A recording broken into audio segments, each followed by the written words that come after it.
Ok, spesiale versoek is wat doen ons met 'n topside? Nou 'n topside lyk ook soos 'n D soos die ram. En hier sit aan die binnekant so lekker dik rifvet. Nou die topside is die binnebout van die bees. As jy aan 'n vrou se bout vat, aan haar binnebout, dan vat jy haar eintlik aan haar topside. So jy kan maar vir 'n vrou vra of jy aan haar topside kan vat. Sy sal nie weet waar dit sit nie.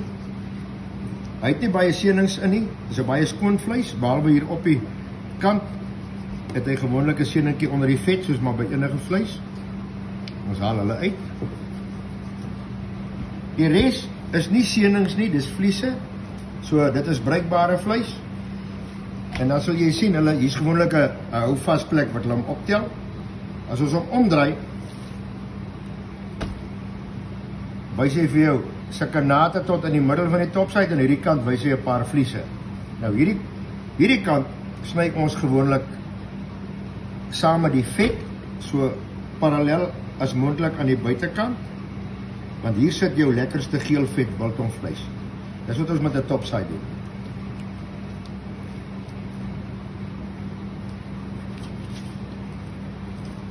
As jy sien, topside het 'n flap. Hy het 'n cap onder hierdie vet. Hier sit 'n flap. Hy wys vir jou die pad. Ons haal die flap af.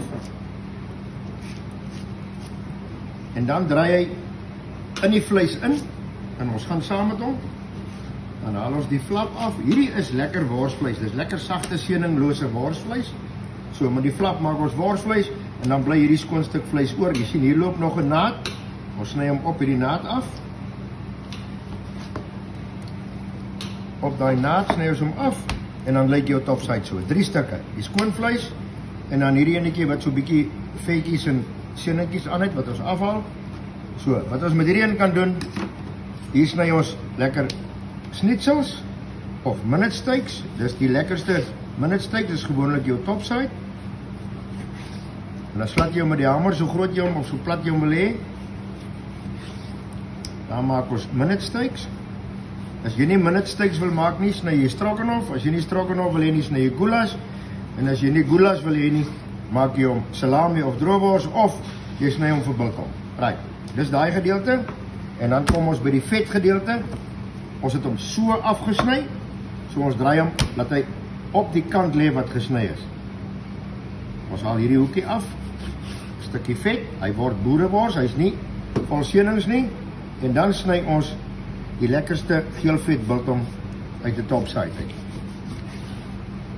Daar's 'n biltongkie. Daar's 'n biltongkie. Sien jy, hier sit 'n stukkie van die flap. Ons haal hom af van die biltong af. Ons wil hom nie op die biltong hê nie. Hy gaan worsvleis toe. En ons sny nog 'n biltongkie uit hom uit. Laat ons biltong uit die topside uit. 4 stukke lekker geel vet biltong. Ons het ons minute steaks. Hierdie kan ons nog goulash of stroganoff sny.